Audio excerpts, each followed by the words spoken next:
Here's what broke people do. Broke people wake up every day and focus on what? Getting money. Getting what? Get money. If you get money, you don't necessarily have the other stuff. But if you own your own time, you got all of that. If you own your own time, you can't own your own time without having all the other stuff. So that's why we're gonna shift our focus. Broke people wake up and how much money do I need money. You don't need money when you're creative. You don't need money when you're creative. You need money when you're broke. When you're creative, you don't need money. Why? Because you can wake up and create something that can make you $10 million.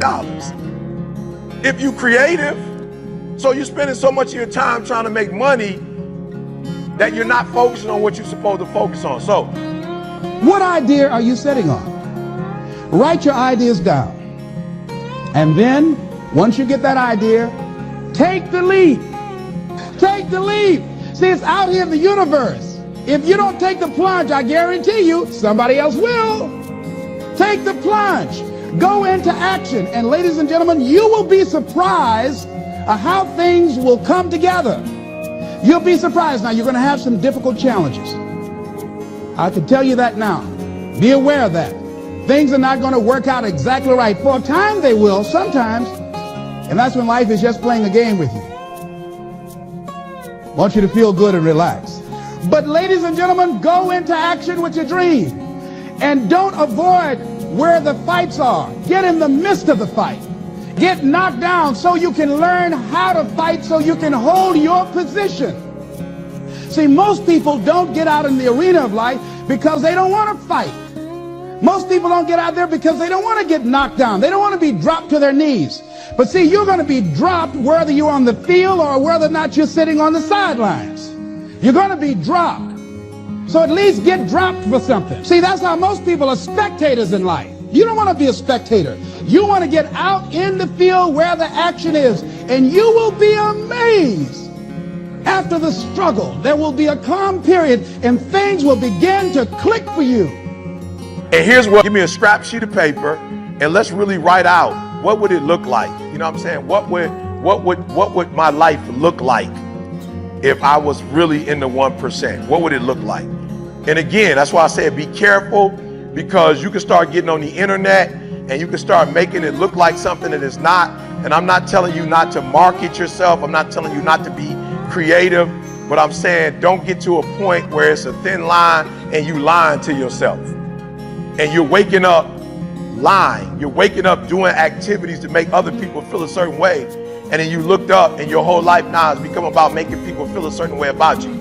I'm telling you, invest your time in really making what you wrote down happen so that can happen, and then they're going to see it. There are those of you in this room, please don't buy another pair of shoes to impress somebody that don't really like you. Please don't buy another piece of accessory for somebody that don't like you. Please don't buy another car to get people to affirm you that don't really care about you. Can we make a vow to make the rest of your life about you and your family, and don't buy nothing else for nobody else?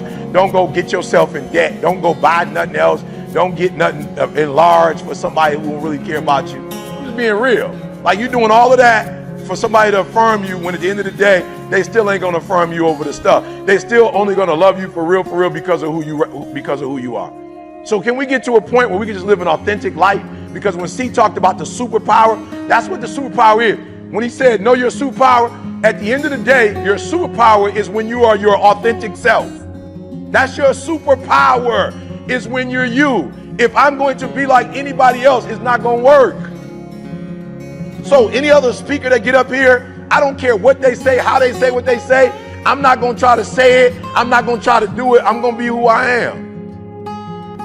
And at the end of the day, if you are your authentic self, that's the 1%. There's 1% of us that don't care about what nobody else say or think about us. We're going to be our authentic self. That's what the 1% is. That's why I'm the #1 motivational speaker in the world. It don't mean nobody else ain't #1. I'm #1. Why? Just because I'm being myself. So before I go into these quick principles, I'm just being real. You have a better chance of being your authentic self. I got in Amway when I was 21 years old. I'm gonna tell you the story. My distributor was this guy my sponsor was a guy named John Walker. I lived in Cleveland, he lived in Rochester, New York. I got laid off from Ford Motor Company. I wasn't working, so I didn't have no reason to get up in the morning. Every single morning at 5:30 on the dot, my phone would ring.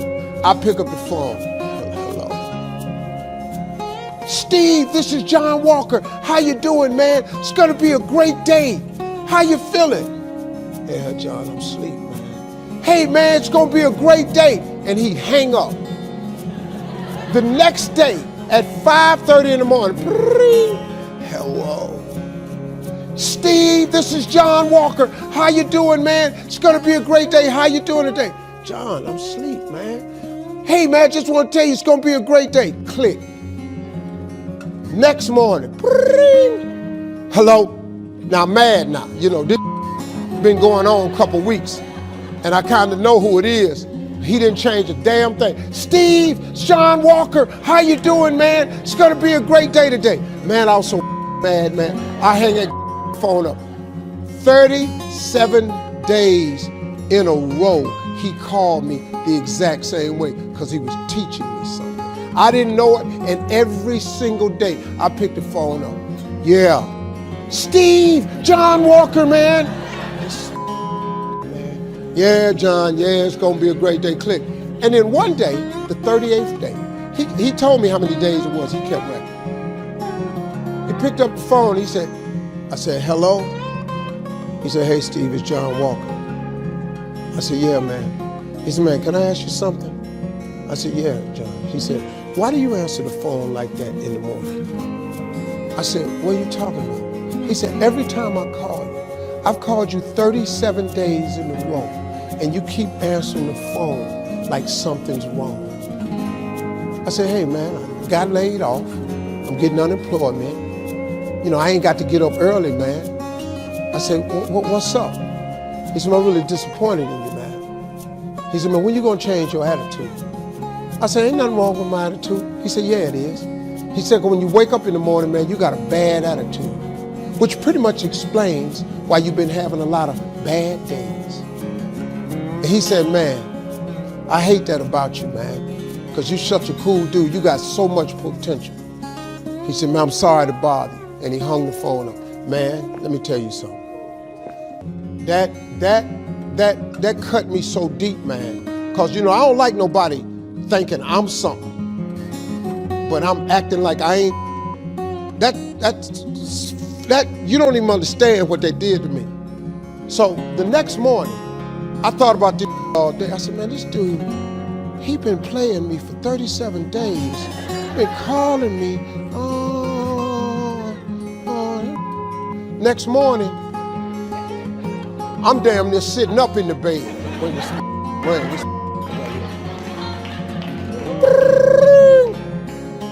Hello? Hey, Steve, it's John Walker. I said, hey, John, what's happening, man? What's going on with you, baby? I said, it's Steve Harvey, man. He said, Steve, how's it going? I said, man, I'm having a great day, man. I'm having a great day, John, man. You don't believe it, man. I got some great stuff gonna be happening. He said, man, you my man. Click, and he hung up. And I wanted him to ask me what had happened, but he never did. Then one day he called me, he said, hey, man, you're gonna be sheer greatness because you've learned how to wake up. 21 years later, 22, I got a gig in Chicago on the radio. You know what I was? The morning drive guy. You know what I've been doing since 1991? Every single morning, I'm in 112 cities. I talk to 9.5 million people every week. I have the #1 adult contemporary radio show in the world. I wake people up every morning, and I wake people up with the right attitude because my attitude changed. So God turned me into the morning man. It's the Steve Harvey Morning Show. Cut it on and watch how I do you every morning.